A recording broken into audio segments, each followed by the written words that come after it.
Hello everyone, welcome to ask IAS weekly news അനാലിസിസിലേക്ക് സ്വാഗതം. നമ്മൾ ഇന്നിവിടെ ഡിസ്കസ് ചെയ്യുന്നത് ഒക്ടോബർ 3 സൺഡേ മുതൽ ഒക്ടോബർ 9 സാറ്റർഡേ വരെയുള്ള ദിവസങ്ങളിൽ ചില ഇമ്പോർട്ടൻറ്റ് കറണ്ട് അഫയേഴ്സ് ആണ്. ഇന്ന് ഡിസ്കസ് ചെയ്യാൻ ഉദ്ദേശിക്കുന്ന ടോപ്പിക്സ് എന്തൊക്കെയാണെന്ന് നോക്കാം. ആദ്യം landslide and flood early warning system, Indian astronomical observatory at Hanle, marine protected areas in Antarctica, drone based vaccine delivery model iDrone, 2021 Nobel Prize for Physiology and Medicine, Haley-Brown Survey Technology for Water Management, Amendment to the Forest Conservation Act 1980, World's First Malaria Vaccine Mosquirix, Guru Gardis National Park and Tamur Pingla Wildlife Sanctuary Tiger Reserve, High Ambition Coalition for Nature and People എന്നിവയാണ്. First discuss ചെയ്യുന്നത് landslide and flood early warning സിസ്റ്റത്തിനെ കുറിച്ചാണ്. എന്തൊക്കെയാണെന്ന് നോക്കാം.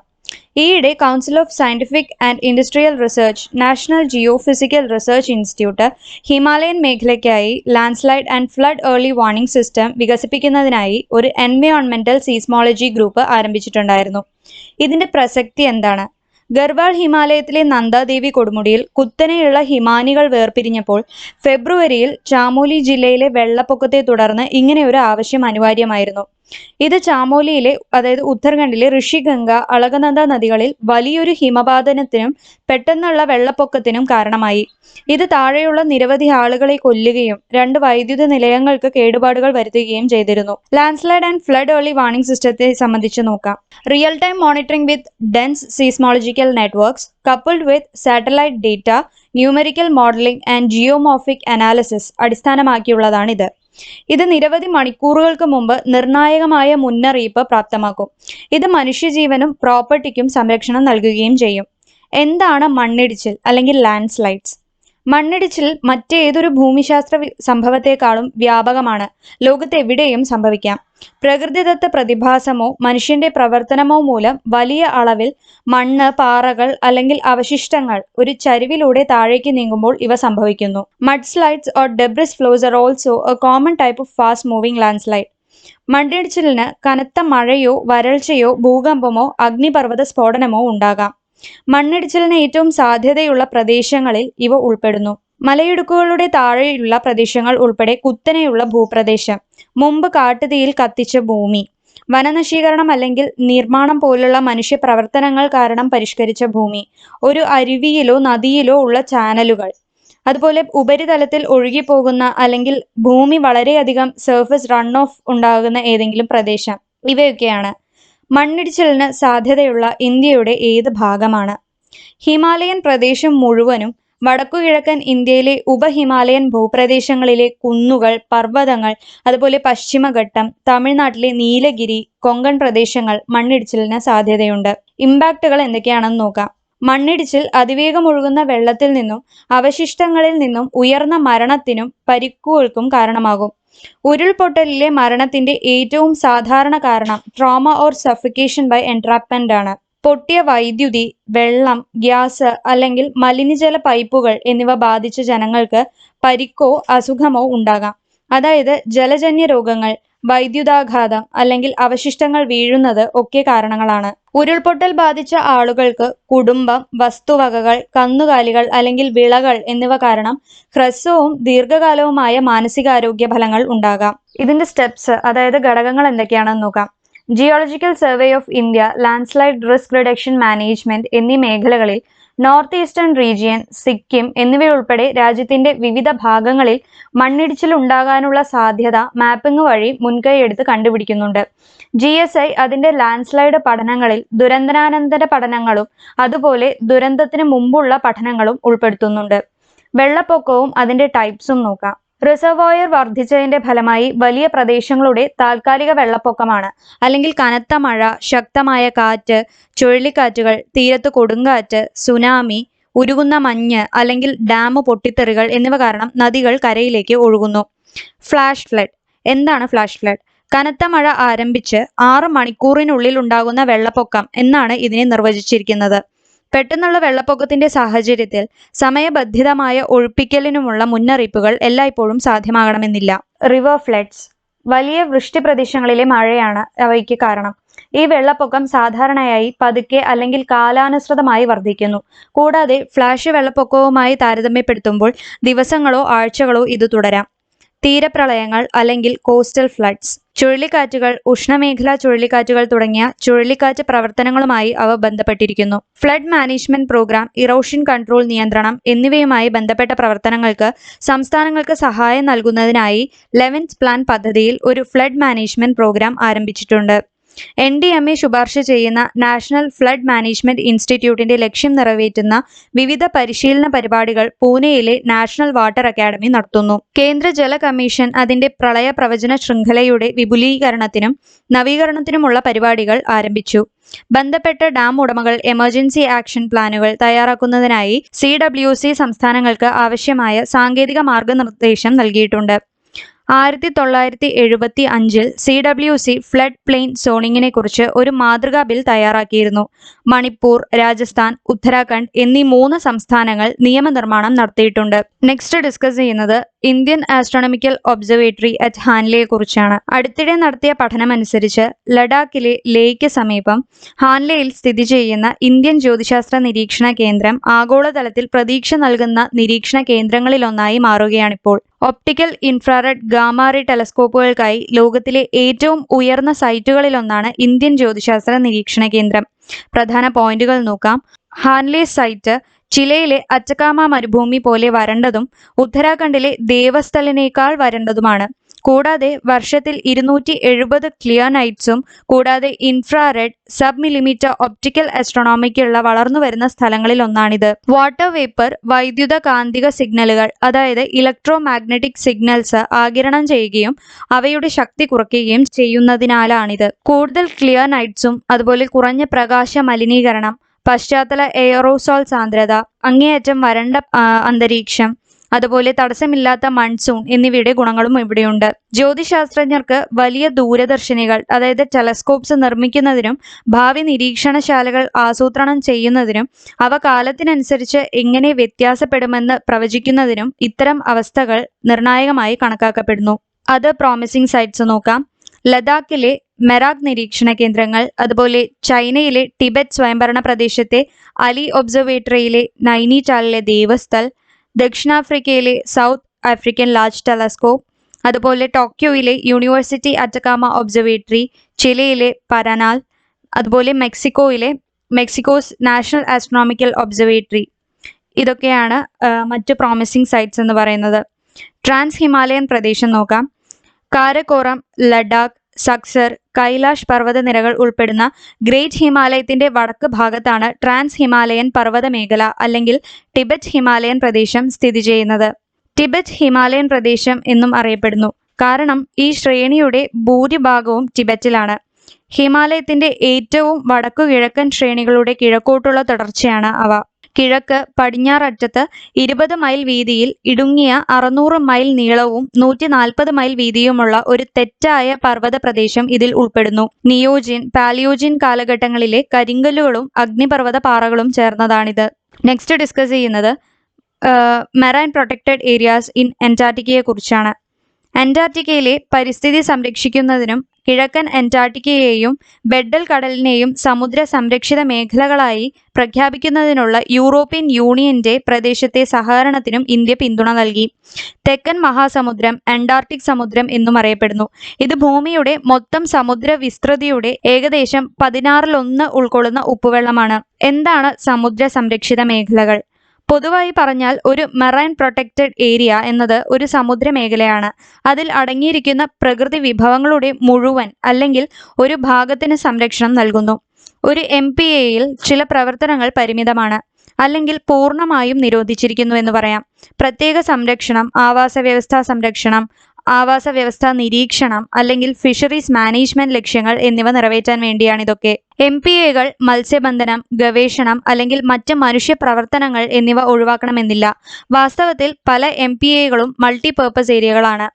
MPAകൾ സ്ഥാപിക്കുന്നതിനുള്ള ലക്ഷ്യങ്ങളും ആവശ്യകതകളും വിവരിക്കുന്ന ഒരു ചട്ടക്കൂട് commission for conservation of Antarctic marine living resources അംഗീകരിച്ചു. അന്റാർട്ടിക്കയിലെ MPA, അതായത് മെറൈൻ പ്രൊട്ടക്റ്റഡ് ഏരിയാസിനെ കുറിച്ച് നോക്കാം. നിലവിൽ ദക്ഷിണ സമുദ്രത്തിന്റെ 5% മാത്രമേ സംരക്ഷിക്കപ്പെട്ടിട്ടുള്ളൂ. 2009 സൗത്ത് ഓഗ്നി ദ്വീപുകളിലും 2016 റോസി മേഖലയിലും MPA സ്ഥാപിക്കപ്പെട്ടു. ഈസ്റ്റ് അന്റാർട്ടിക്ക, വെഡൽ കടൽ, അന്റാർട്ടിക്ക ഉപദ്വീപുകൾ എന്നിവയ്ക്കായി MPAകൾക്കുള്ള മറ്റ് 3 നിർദ്ദേശങ്ങൾ പരിഗണിക്കുന്നു. MPA നിർദ്ദേശങ്ങൾ നയിക്കപ്പെടുന്നത് സംരക്ഷണവും സുസ്ഥിര വിനിയോഗ തത്വങ്ങളും ആഗോള സഹകരണ ചട്ടക്കൂടുകളും അനുസരിച്ചാണ്. ഈ ഉടമ്പടികളിലോ കരാറുകളിലോ ഒപ്പിട്ട രാജ്യമാണ് ഇന്ത്യ.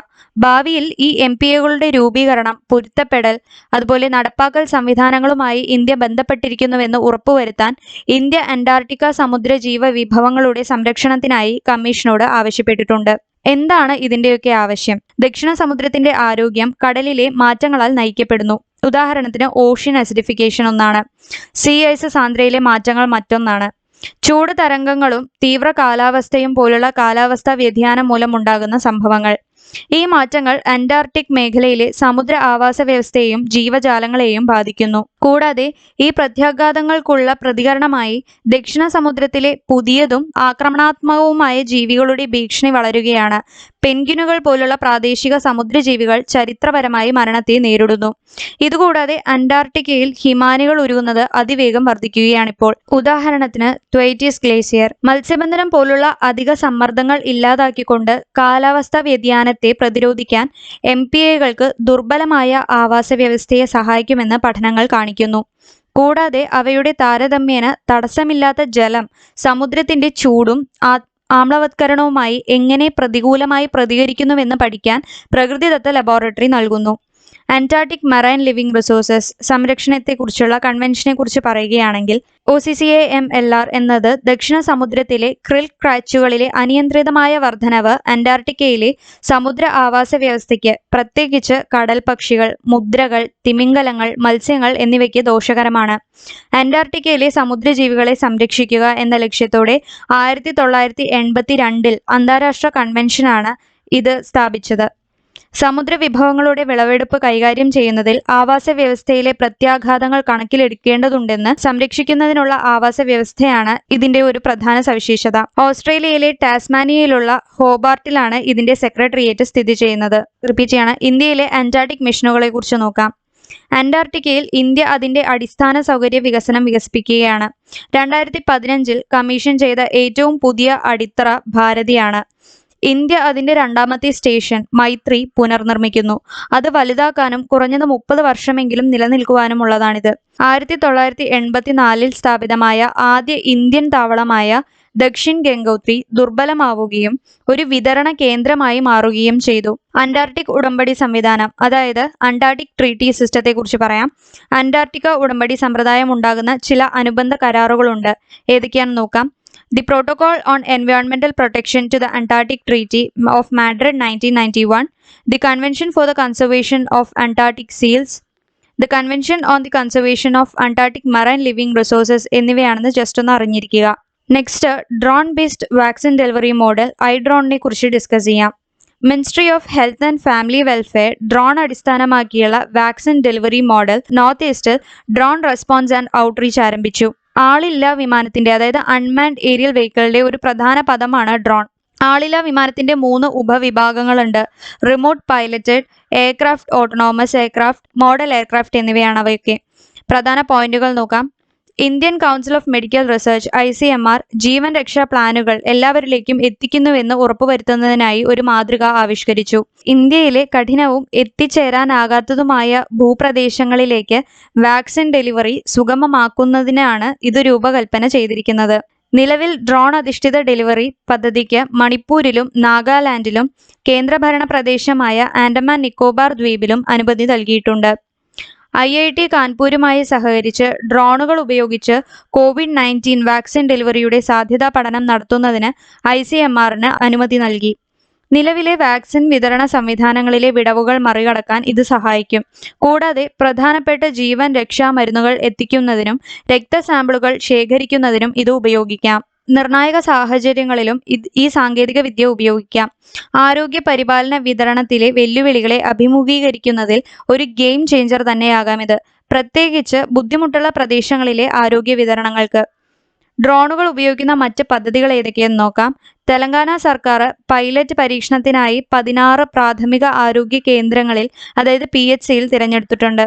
ചില കാർഷിക സർവകലാശാലകൾക്കും വിദ്യാഭ്യാസ സ്ഥാപനങ്ങൾക്കും പുറമെ കാർഷിക ഗവേഷണ പ്രവർത്തനങ്ങൾക്കായി ഡ്രോണുകൾ വിന്യസിക്കാൻ ഇന്റർനാഷണൽ ക്രോപ്സ് റിസർച്ച് ഇൻസ്റ്റിറ്റ്യൂട്ടിന് അനുമതി നൽകിയിട്ടുണ്ട്. Next, noble prize for medicine and physiology 2021 കുറിച്ച് നോക്കാം. 2 അമേരിക്കൻ ഐക്യനാടുകളിലെ ശാസ്ത്രജ്ഞരായ David Julius and Ardem Patapoutian എന്നിവർക്ക് 2021 താപനിലയ്ക്കും സ്പർശനത്തിനുമുള്ള റിസപ്റ്ററുകൾ കണ്ടെത്തിയതിന് ഫിസിയോളജി ആൻഡ് മെഡിസിൻ നോബൽ സമ്മാനം ലഭിച്ചു. സൊമാറ്റോ സെൻസേഷൻ മേഖലയിലാണ് അവർ ശ്രദ്ധ കേന്ദ്രീകരിച്ചിരുന്നത്. അതായത് കണ്ണുകൾ, ചെവികൾ, ചർമ്മം തുടങ്ങിയ പ്രത്യേക അവയവങ്ങളുടെ കഴിവ് കാണാനും കേൾക്കാനും അനുഭവിക്കാനും ഉള്ള കണ്ടെത്തലുകളെക്കുറിച്ച്.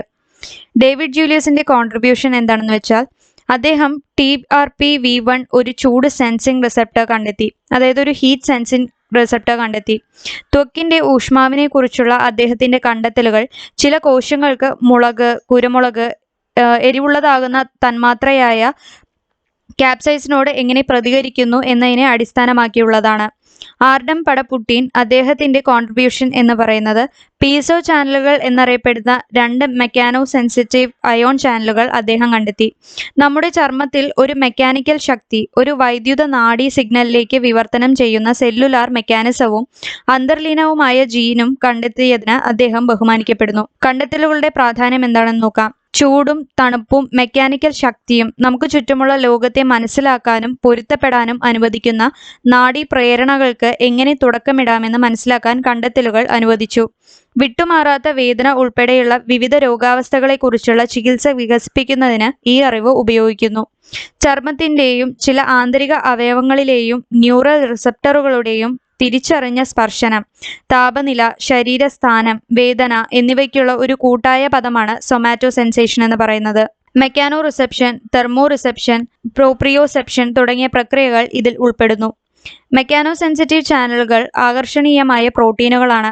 സെൻസറുകളായും ഇഫക്റ്ററുകളായും പ്രവർത്തിക്കാൻ കഴിയും.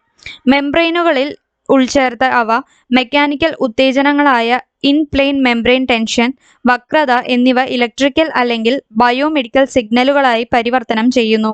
ഇത് അഡാപ്റ്റീവ് പ്രതികരണം അനുവദിക്കുന്ന സെല്ലുലാർ പ്രക്രിയകളുടെ വിശാലമായ ശേഖരം നിയന്ത്രിക്കുന്നതിന് ഇടയാക്കുന്നു. ഇനി നോബൽ പ്രൈസിനെ കുറിച്ച് ചില ഡീറ്റെയിലിങ്സ് നോക്കാം. സ്വീഡിഷ് ശാസ്ത്രജ്ഞനായ ആൽഫ്രഡ് നോബലിന്റെ വില്ലനുസരിച്ചാണ് 1895 5 നോബൽ സമ്മാനങ്ങൾ എസ്റ്റാബ്ലിഷ് ചെയ്തത്. നോബൽ ഫൗണ്ടേഷൻ രസതന്ത്രം, സാഹിത്യം, സമാധാനം, ഭൗതികശാസ്ത്രം അല്ലെങ്കിൽ ഫിസിയോളജി അല്ലെങ്കിൽ മെഡിസിൻ എന്നീ മേഖലകൾക്ക് നൽകുന്ന അംഗീകാരമാണ് നോബൽ സമ്മാനങ്ങൾ എന്ന് പറയുന്നത്. 1900-കളിൽ സ്ഥാപിതമായ ഒരു സ്വകാര്യ സ്ഥാപനമാണ് നോബൽ ഫൗണ്ടേഷൻ. ആൽഫ്രഡ് നോബലിന്റെ ഉദ്ദേശങ്ങൾ നിറവേറ്റുന്നതിനുള്ള രസതന്ത്രം, സാഹിത്യം, സമാധാനം, ഭൗതികശാസ്ത്രം, ഫിസിയോളജി അല്ലെങ്കിൽ മെഡിസിൻ എന്നിവയിലെ സമ്മാനങ്ങൾ 1901 ആദ്യമായി നൽകി തുടങ്ങിയത്. നെക്സ്റ്റ് ഡിസ്കസ് ചെയ്യുന്നത് Haley bond survey technology for water മാനേജ്മെന്റിനെ കുറിച്ചാണ്. അടുത്തിടെ മിനിസ്ട്രി ഓഫ് ജൽശക്തി രാജസ്ഥാനിലെ വരണ്ട പ്രദേശങ്ങളിൽ ജലപരിപാലനത്തിനായി ഒരു ഹെലിബോണ്ട് സർവേ സാങ്കേതികവിദ്യ ആരംഭിച്ചു. പ്രധാന പോയിന്റുകൾ നോക്കാം. Council of scientific and industrial research, national geophysical research institute വികസിപ്പിച്ചെടുത്ത ഇത് ഭൂഗർഭജലത്തിന്റെ അളവ്, ഗുണനിലവാരം, വിവരങ്ങൾ എന്നിവയെക്കുറിച്ചുള്ള വിവരങ്ങൾ നൽകും. CSIR-ന് കീഴിൽ 1961 സ്ഥാപിതമായ ഒരു ഭൗമശാസ്ത്ര ഗവേഷണ സംഘടനയാണ് NGRI. CSIR NGRIയുടെ heliborne geo physical mapping technique ഭൂമിക്കടിയിൽ നിന്ന് 500 മീറ്റർ ആഴത്തിൽ വരെ ഭൂഗർഭത്തിന്റെ ഉയർന്ന മിഴിവുള്ള 3D ചിത്രം നൽകുന്നു. ഹെലിബോണ്ട് ജിയോ ഫിസിക്കൽ സർവേയുടെ പ്രധാന ഗുണങ്ങൾ അത് വേഗതയുള്ളതും ഉയർന്ന ഡേറ്റ സാന്ദ്രതയുള്ളതും കൃത്യവും സാമ്പത്തികവും ആയതാണ് എന്നതാണ്. ഈ സർവേ 2 ഘട്ടങ്ങളിലായി നടക്കും. അതിൽ ആദ്യഘട്ടത്തിൽ 1,00,000 ചതുരശ്ര കിലോമീറ്റർ വിസ്തീർണമുണ്ട്. ഇതിൽ രാജസ്ഥാനിൽ 65,000 ചതുരശ്ര കിലോമീറ്ററും, ഗുജറാത്തിൽ 32,000 ചതുരശ്ര കിലോമീറ്ററും, ഹരിയാനയിൽ 2,500 വീതം ഉൾപ്പെടുന്നു. നാഷണൽ അക്വിഫയർ മാപ്പിംഗ് പദ്ധതിയുടെ ഭാഗമായി ജൽശക്തി മന്ത്രാലയവുമായി സഹകരിച്ചാണ് ഇത് നടപ്പിലാക്കുന്നത്. കുടിവെള്ള ആവശ്യങ്ങൾക്കായി ഭൂഗർഭജലം ഉപയോഗിക്കാൻ സഹായിക്കുന്നതിന് കൂടുതൽ കൃത്യമായ ഡേറ്റ ലഭിക്കുന്നതിന് വലിയ പ്രദേശങ്ങൾ ഉൾക്കൊള്ളാൻ കഴിയും. ജലസംഭരണത്തിനും ഭൂഗർഭജല റീചാർജിങ്ങിനായി പുതിയ സ്ഥലങ്ങൾ തിരിച്ചറിയുന്നതിനും ജിയോ ഫിസിക്സ്, റിമോട്ട് സെൻസിംഗ് ടെക്നിക്കുകൾ എന്നിവ ഉപയോഗിച്ച് ബോർവെൽ കുഴിക്കുന്നത് പോലെയുള്ള വ്യാപകമായതിനേക്കാൾ കുറഞ്ഞ ചെലവിൽ ഇത് സഹായിക്കും. ജലദൗർബല്യമുള്ള പ്രദേശങ്ങളിലെ ജലനിരപ്പ് മെച്ചപ്പെടുത്തുന്നതിന് പുതിയ പദ്ധതികൾ ആവിഷ്കരിക്കാൻ ഇത് സഹായിക്കും. മറ്റ് അനുബന്ധ സംരംഭങ്ങൾ എന്ന് പറയുന്നത് Jal Jeevan mission, Jal Shakti Abhiyan, national river linking project, അതുപോലെ national hydrology programme, Pradhan Mantri Krishi Sinchai Yojana, river basin management, Atal Bhujal Yojana, national water mission എന്നിവയൊക്കെയാണ്. നാഷണൽ അക്വിഫയർ മാപ്പിംഗ് പ്രൊജക്ടിനെ കുറിച്ച് നോക്കാം. Ground water management and regulation scheme വികസിപ്പിക്കുന്നതിനായി ജലസംഭരണികളെ രൂപപ്പെടുത്തുന്നതിനും സ്വഭാവം നൽകുന്നതിനുമായി ഭൂഗർഭജല പരിപാലന നിയന്ത്രണ പദ്ധതിയുടെ ഭാഗമായാണ് ഇത് ആരംഭിക്കുന്നത്. ഗ്രൗണ്ട് ജല സ്രോതസ്സുകളുടെ സുസ്ഥിര പരിപാലനം സുഗമമാക്കുന്നതിന് ജലസംഭരണികളുടെ മാപ്പിംഗ്, അതുപോലെ അവരുടെ സ്വഭാവം, അക്വിഫയർ മാനേജ്മെന്റ് പ്ലാനുകളുടെ വികസനം എന്നിവ വിഭാവനം ചെയ്യുന്നു. നെക്സ്റ്റ്, അമെൻമെന്റ് to the forest conservation act 1980 കുറിച്ച് നോക്കാം. അടുത്തിടെ union ministry for environment, forest and climatic change ഇന്ത്യയിലെ വനഭരണത്തിൽ കാര്യമായ മാറ്റങ്ങൾ കൊണ്ടുവരുന്നതിനായി 1980 ഫോറസ്റ്റ് നിയമത്തിൽ ഒരു ഭേദഗതി നിർദ്ദേശിച്ചു. ലക്ഷ്യങ്ങൾ എന്ന് പറയുന്നത് വനപ്രദേശങ്ങൾക്ക് പുറത്തുനിന്ന് ദ്വാരങ്ങൾ തുറന്ന് വനഭൂമിക്ക് താഴെയുള്ള എണ്ണയും പ്രകൃതിവാതകവും വിളവെടുക്കുന്നതിനും പര്യവേക്ഷണം ചെയ്യുന്നതിനും വേർതിരിച്ചെടുക്കുന്നതിനും സ്വകാര്യ തോട്ടങ്ങളെ സഹായിക്കുന്നതിലൂടെ വനനിയമങ്ങൾ ഉദാരവൽക്കരിക്കുക എന്നതാണ്. ഭേദഗതിയുടെ ആവശ്യം എന്ന് പറയുന്നത് സ്വകാര്യ ഭൂമിയിലെ വനങ്ങൾ തിരിച്ചറിയുന്നത് ഒരു പരിധിവരെ ആത്മനിഷ്ഠവും ഏകപക്ഷീയവുമാണ്. ഇത് പ്രത്യേകിച്ചും സ്വകാര്യ വ്യക്തികളിൽ നിന്നും സംഘടനകളിൽ നിന്നും വളരെയധികം പ്രതിരോധത്തിനും കാരണമാകുന്നു.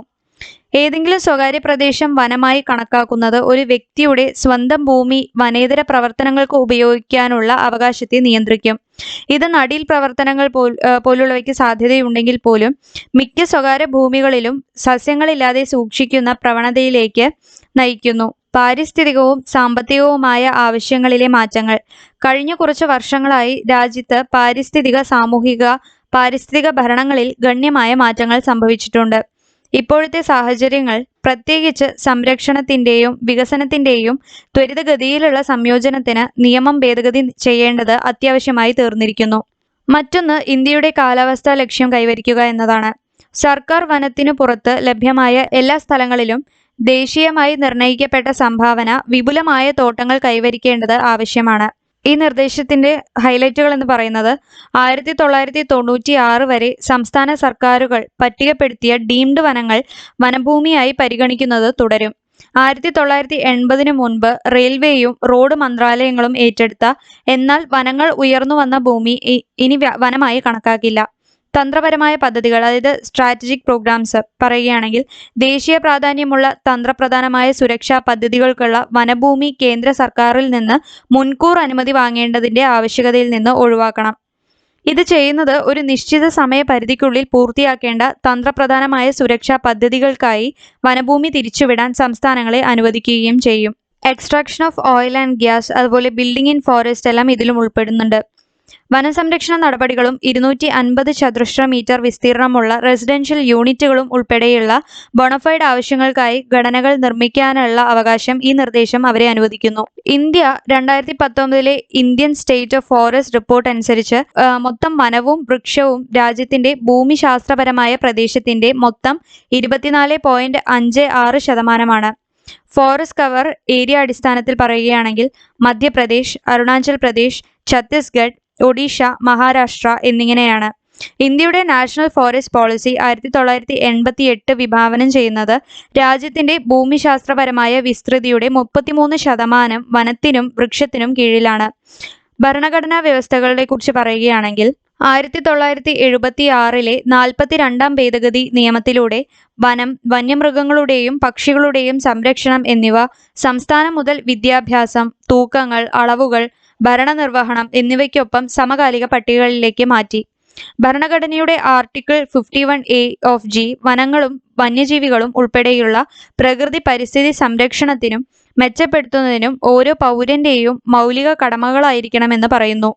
ആർട്ടിക്കിൾ 48A സ്റ്റേറ്റ് പോളിസിയുടെ ഡയറക്റ്റീവ് തത്വങ്ങളിൽ പരിസ്ഥിതി സംരക്ഷിക്കാനും മെച്ചപ്പെടുത്താനും രാജ്യത്തെ വനങ്ങളും വന്യജീവികളും സംരക്ഷിക്കാനും സംസ്ഥാനം ശ്രമിക്കണമെന്ന് നിർദ്ദേശിക്കുന്നു. നെക്സ്റ്റ് ഡിസ്കസ് ചെയ്യുന്നത് വേൾഡ്സ് ഫസ്റ്റ് മലേറിയ വാക്സിൻ മൊസ്ക്യൂറിക്സിനെ കുറിച്ചാണ് പറയുന്നത്. അടുത്തിടെ ലോകാരോഗ്യ സംഘടന WHO ലോകത്തിലെ ആദ്യത്തെ മലേറിയ പ്രതിരോധ കുത്തിവയ്പ്പിന് അംഗീകാരം നൽകി. ഇൻഫെക്റ്റഡ് ആയ ഫീമെയിൽ അനോഫിലസ് കൊതുകുകളുടെ കടിയിലൂടെ മനുഷ്യരിലേക്ക് പകരുന്ന പാരസൈറ്റ്സ് മൂലമുണ്ടാകുന്ന ജീവൻ അപകടപ്പെടുത്തുന്ന രോഗമാണ് മലേറിയ. ഇത് തടയാനും ചികിത്സിക്കാനും കഴിയും. പ്രധാന പോയിന്റുകൾ നോക്കാം. RTS-AS01 trade name മോസ്ക്യൂറിക്സ്. ആഫ്രിക്കയിലെ ഏറ്റവും വ്യാപകമായ മലേറിയ രോഗമായ പ്ലാസ്മോഡിയം ഫാൽസിപാരം ചെറിയ കുട്ടികളിൽ ഭാഗിക സംരക്ഷണം കാണിക്കാനും ആദ്യത്തേതും ഒരേ ഒരു വാക്സിനുമാണിത്. ബ്രിട്ടീഷ് മരുന്ന് നിർമ്മാതാക്കളായ GlaxoSmithKline 1987 ഇത് വികസിപ്പിച്ചെടുത്തത്. പ്ലാസ്മോഡിയം ഫാൽസിപാരം പാരസൈറ്റുകളുടെ ഉപരിതലത്തിൽ കാണപ്പെടുന്ന പ്രോട്ടീനുകളാണ് മോസ്ക്യൂറിക്സിലെ സജീവ പദാർത്ഥം എന്ന് പറയുന്നത്. PFP ഒരു കൊതുക് കടിയിലൂടെ മനുഷ്യ ഹോസ്റ്റിന്റെ രക്തപ്രവാഹത്തിൽ പ്രവേശിക്കുകയും കരൾ കോശങ്ങളെ ബാധിക്കുകയും ചെയ്യുമ്പോൾ മലേറിയയുടെ ആദ്യ ഘട്ടങ്ങളിൽ നിന്ന് പ്രതിരോധിക്കാൻ പ്രതിരോധശേഷി പ്രവർത്തനക്ഷമമാക്കുക എന്നതാണ് RTS ലക്ഷ്യമിടുന്നത്. ഹെപ്പറ്റൈറ്റിസ് B വൈറസ് ബാധിച്ച കരളിനെ പ്രതിരോധിക്കാനും ഇത് സഹായിക്കുന്നു. കുട്ടികളിൽ മലേറിയയുടെ ഗുരുതരമായ കേസുകൾ തടയുന്നതിനുള്ള വാക്സിൻ ഫലപ്രാപ്തി ഏകദേശം 30% മാത്രമാണ്. പക്ഷേ ഇത് അംഗീകൃത വാക്സിൻ മാത്രമാണ്. യൂറോപ്യൻ യൂണിയന്റെ ഡ്രഗ് റെഗുലേറ്റർ 2015 ഇത് അംഗീകരിച്ചിട്ടുണ്ട്. അതിന്റെ നേട്ടങ്ങൾ അപകട സാധ്യതയേക്കാൾ കൂടുതലാണെന്ന് പറയുന്നു. ചാലഞ്ചസ് എന്ന് പറയുന്നത് 2 വയസ്സിന് മുൻപ് ഒരു കുട്ടിക്ക് 4 കുത്തിവയ്പ്പുകൾ നൽകണം. ചിലപ്പോൾ മറ്റ് മിക്ക രോഗങ്ങൾക്കും പതിവ് വാക്സിൻ ഷെഡ്യൂളുകളുമായി പൊരുത്തപ്പെടാത്ത ഇടവേളകളിലാവും ഇതൊക്കെ. 2009 മുതൽ 2014 വരെയുള്ള 10,000-ലധികം ആഫ്രിക്കൻ കുട്ടികളിൽ നടത്തിയ പരിശോധനയിൽ 4 ഡോസുകൾക്ക് ശേഷവും വാക്സിൻ കണ്ടുപിടിക്കാവുന്ന മലേറിയ അണുബാധയുടെ 40% മാത്രമേ തടഞ്ഞുള്ളൂ. ദീർഘകാലം നിലനിൽക്കില്ല എന്നുവെച്ചാൽ താരതമ്യേന കുറഞ്ഞ അളവിലുള്ള സംരക്ഷണം പോലും എത്രത്തോളം നിലനിൽക്കുമെന്ന് വ്യക്തമല്ല. മുമ്പത്തെ പരീക്ഷണങ്ങൾ 4 വർഷത്തേക്ക് കുത്തിവയ്പ് ചെയ്ത കുട്ടികളെ പിന്തുടർന്നു. പ്രതിരോധം വികസിപ്പിക്കുക. വാക്സിൻ കടുത്ത മലേറിയ ഉണ്ടാക്കുന്നത് ഏകദേശം 30% കുറച്ചു. കൂടാതെ കടുത്ത വിളർച്ച സംഭവിക്കുന്നത് പലപ്പോഴും കുട്ടികളെ കൊല്ലുന്ന ഒരു സങ്കീർണതയെ ഏകദേശം 60% കുറച്ചു. ഗ്ലോബലി 2019 ലോകമെമ്പാടും 229 ദശലക്ഷം മലേറിയ കേസുകൾ ഉണ്ടായിരുന്നു. ആ വർഷം മലേറിയ മരണങ്ങളുടെ എണ്ണം 4 ലക്ഷത്തോളം ആയിരുന്നു. 5 വയസ്സിന് താഴെയുള്ള കുട്ടികളാണ് 2019 മലേറിയ ബാധിച്ച ഏറ്റവും അപകട സാധ്യതയുള്ള ഗ്രൂപ്പ് എന്ന് പറയുന്നത്. ലോകമെമ്പാടുമുള്ള എല്ലാ മലേറിയ മരണങ്ങളിലും 67% അവരാണ്. ഇന്ത്യയിൽ ലോകാരോഗ്യ സംഘടനയുടെ കണക്കനുസരിച്ച് 2019 ഏകദേശം 20 ദശലക്ഷം കേസുകളുമായി താരതമ്യം ചെയ്യുമ്പോൾ 2019 ഇന്ത്യയിൽ 5.6 ദശലക്ഷം മലേറിയ കേസുകൾ ഉണ്ടായിരുന്നു. മലേറിയ ഇല്ലാതാക്കിയ രാജ്യങ്ങൾ ഏതൊക്കെയാണെന്ന് നോക്കാം. കഴിഞ്ഞ 2 പതിറ്റാണ്ടുകളിലായി 11 രാജ്യങ്ങളെ ലോകാരോഗ്യ സംഘടനയുടെ ഡയറക്ടർ ജനറൽ മലേറിയ രഹിതമെന്ന് സാക്ഷ്യപ്പെടുത്തിയിട്ടുണ്ട്. United Arab Emirates, Morocco, Turkmenistan, Armenia, Sri Lanka, Kyrgyzstan, Paraguay, Uzbekistan, Algeria, Argentina, El Salvador എന്നിവയാണ് ആ രാജ്യങ്ങൾ. കുറഞ്ഞത് 3 വർഷമെങ്കിലും തുടർച്ചയായി മലേറിയ ബാധിച്ച രാജ്യങ്ങൾ മലേറിയ ഇല്ലാതാക്കുന്നതിനുള്ള ലോകാരോഗ്യ സംഘടനയുടെ സർട്ടിഫിക്കേഷന് അപേക്ഷിക്കാൻ അർഹരാണ്. നെക്സ്റ്റ് ഡിസ്കസ് ചെയ്യുന്നത് Guru Ghasidas national park and Tamor Pingla wildlife sanctuary tiger റിസർവിനെ കുറിച്ചാണ്. ഈയിടെ national tiger conservation authority Guru Ghasidas national പാർക്കിന്റെയും തമോർ പിംഗ്ല വൈൽഡ് ലൈഫ് സങ്കേതത്തിന്റെയും സംയോജിത പ്രദേശങ്ങളെ ഒരു കടുവ സങ്കേതമായി നിയമിച്ചു. കടുവ സംരക്ഷണം ശക്തിപ്പെടുത്തുന്നതിനായി 2005 സ്ഥാപിതമായ പരിസ്ഥിതി, വനം, കാലാവസ്ഥാ വ്യതിയാന മന്ത്രാലയത്തിന് കീഴിലുള്ള ഒരു നിയമപരമായ സ്ഥാപനമാണ് NTCA എന്ന് പറയുന്നത്. മധ്യപ്രദേശിന്റെയും ജാർഖണ്ഡിന്റെയും അതിർത്തിയായ ഛത്തീസ്ഗഡിന്റെ വടക്കൻ ഭാഗത്താണ് ഇത് സ്ഥിതി ചെയ്യുന്നത്. 1972 വന്യജീവി നിയമത്തിലെ സെക്ഷൻ 38V of 1 പ്രകാരം അംഗീകാരം നൽകിയിട്ടുണ്ട്. ഉദാന്തി സീതാ നദി, അർച്ചനാഗ്മാർ, ഇന്ദ്രാവതി റിസർവുകൾക്ക് ശേഷം ഛത്തീസ്ഗഡിലെ 4ാമത്തെ കടുവാ സങ്കേതമാണിത്. ഗുരു ഘാസിദാസ് ദേശീയോദ്യാനമാണ് ഏഷ്യാറ്റിക് ചീറ്റയുടെ അവസാനത്തെ ആവാസ കേന്ദ്രം. ഇത് ജാർഖണ്ഡിനെയും മധ്യപ്രദേശിനെയും ബന്ധിപ്പിക്കുകയും കടുവകൾക്ക് ബന്ധവ്ഗഡ് മധ്യപ്രദേശ്, പാൽമാവ് ടൈഗർ റിസർവ്സ് ജാർഖണ്ഡ് എന്നിവയ്ക്കിടയിൽ സഞ്ചരിക്കാൻ ഒരു കോറിഡോറായിട്ടാണ് പ്രവർത്തിക്കുന്നത്. ഗുരുഗാദിസ് നാഷണൽ പാർക്കിനെ കുറിച്ച് നോക്കാം. ഇത് ട്രോപ്പിക്കൽ ക്ലൈമറ്റ് സോണിന് കീഴിലാണ് വരുന്നത്. ജൈവ വൈവിധ്യം എന്ന് പറയുന്നത് സസ്യജാലങ്ങൾ mixed deciduous forest with teak, sal and bamboo trees ആണ് അടങ്ങിയിരിക്കുന്നത്. ജന്തുജാലങ്ങളെ കുറിച്ച് പറയുകയാണെങ്കിൽ കടുവ, പുള്ളിപ്പുലി, അതുപോലെ ചിറ്റാൾ, നീലഗിരി, ചിങ്കര, ജാക്കൽ, സാമ്പാർ, 4 കൊമ്പുള്ള ആന്റ്ലോപ്പ് തുടങ്ങിയവയൊക്കെ ഇവിടെ കാണപ്പെടാറുണ്ട്. Next Tamor Pingla wildlife സങ്കേതത്തെക്കുറിച്ച് പറയാം. ഉത്തർപ്രദേശുമായി അതിർത്തി പങ്കിടുന്ന ഛത്തീസ്ഗഡിലെ സൂരജ്പൂർ ജില്ലയിലാണ് ഇത് സ്ഥിതി ചെയ്യുന്നത്. താമൂർ മലയുടെ പിംഗ്ല നല്ലയുടെയും പേരിലാണ് ഇത് അറിയപ്പെടുന്നത്. താമൂർ കുന്നും പിംഗ്ല നല്ലയും സങ്കേത പ്രദേശത്തിന്റെ പഴയതും പ്രധാനപ്പെട്ടതുമായ സവിശേഷതകളായി കണക്കാക്കപ്പെടുന്നു. ഇവിടുത്തെ സസ്യജാലങ്ങൾ എന്ന് പറയുന്നത് mixed deciduous forest dominate the sanctuary, sal and bamboo ഫോറസ്റ്റും കണ്ടുവരാറുണ്ട്.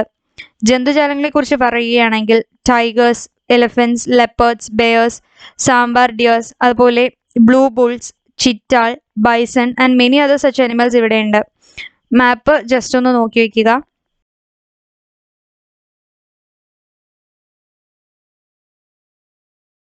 നെക്സ്റ്റ് ഡിസ്കസ് ചെയ്യുന്നത് അടുത്തിടെ ഇന്ത്യൻ നേച്ചറിനും ജനങ്ങൾക്കും വേണ്ടിയുള്ള ഒരു ഹൈ അംബിഷൻ സഖ്യത്തിൽ ചേർന്നു.